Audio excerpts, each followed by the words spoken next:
Vice President Sara Duterte. Is there any objection? Hearing none, the hearing is suspended until... Nako, matindi o ito. Inatulan na si Sara Sayad Lustay Duterte. Aba, ay kulungan ng bagsak mo. Alright, welcome back to my YouTube channel. I'm Andy's Vlog.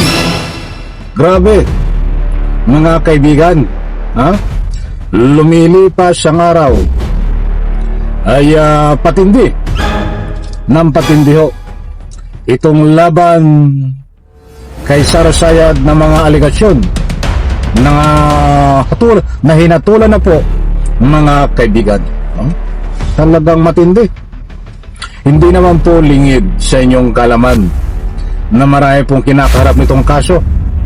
Si Sara Sayad, mayroon pong kaso sa ombudsman na plunder, mayroon pong kaso ng pagnanakaw, mayroon pa rin po itong kaso noong last year pa diyan sa NBI na nakasubmit sa DOJ sa kaso ho ng pagbabanta sa ating mahal na Pangulo para paslangin, at marami pang kaso. Ba't ang bigyan po natin ng highlight, mga kaibigan, nitong hatol? Abay, matindi ho, di ba? Isang Sara Sayad Lustay, hinatulan ho. Ibinabaho ang hatol sa kanya. Talagang dapat ito'y pusasan eh. Pagkabasa ng hatol sa kanya, dapat ito'y pusasan at idiretso sa kulungan. Payag po ba kayo noon, mga kaibigan? O any reaction ni sa comment section, inaanyayahan ko po kayong magbigay ng anumang public opinion. Heto, shoutout po sa lahat. Ito po ay ilang oras pa lang nakakaraan na mainit-init pang balita ang kumpirmado na hatol laban ho kay Sara Sayad Lustay. Ano po ang naging hatol sa kanya? Ito ba ikukulong ng habang buhay? Ba't bueno, para sa lubos niyong pangunawa nito, ibabahagi ko po sa inyo. Huwag niyo pong kaligtaan, panoorin, pakinggan, at nang sa ganon, lubos niyo pong maunawaan. Ito. Ang sapat na basehan para ma-impeach si Vice President Sara Duterte. Yan ang napagkaisang pasya ng House Committee on Justice sa ika-4 na impeachment hearing kahapon. Higit ng kapo ng bise labag sa saligang batas ang ginagawang pagdinig ng komite. Yan ang express report ni Marian Enriquez.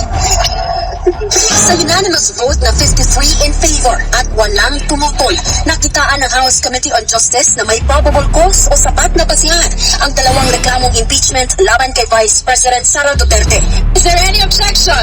Hearing none, the hearing is suspended until May 4, 2026. Kumbinsido Ayan, mga kaibigan, nagsisigawan na ho. Nagsigawan doon sa loob ng Committee on Justice.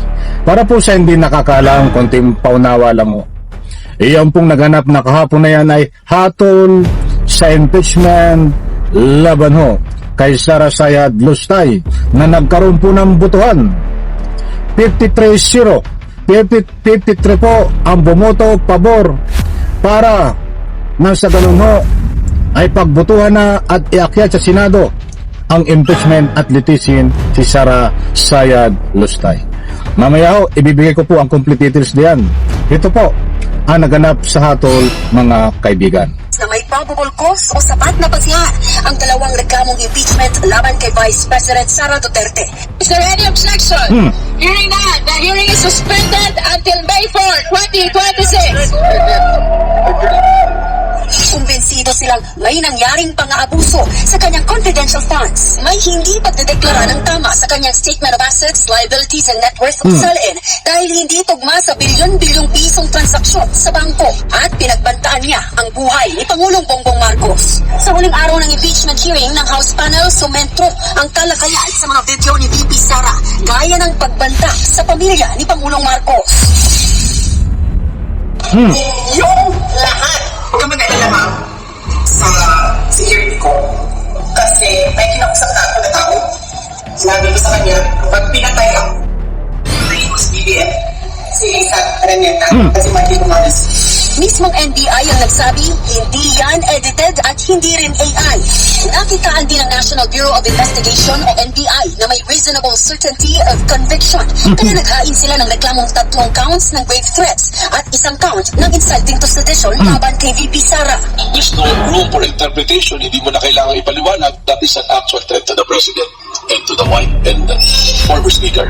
Kinumpirma rin ni NBI Director Melvin Matibag na may lead na sila sa umano'y assassin na posibleng kinausap ni VP Sara. Bukod sa video na yan, binusisi rin pati na ang video ni VP Sara na Arya.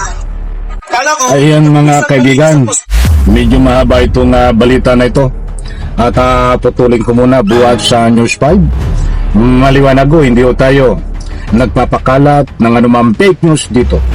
According mo sa balita na yan, ay nagkaroon ng botohan at yung botohan na po yun ay hatol laban kay Sara Sayad Lustay na naganap na hearing diyan po sa Kamara ay mayroong probable cause para iakyat sa Senado itong impeachment at doon litigation.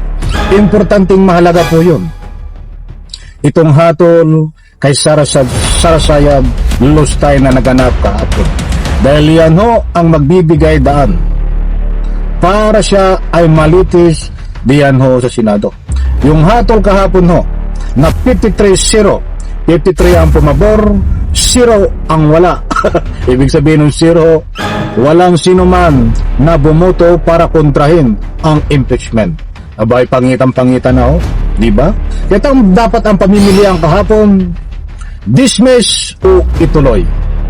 Sabalit ang nanaiga sa hatol ay hindi po na-dismiss, bagkus tuloy po ang impeachment papunta diyan ho sa Senado.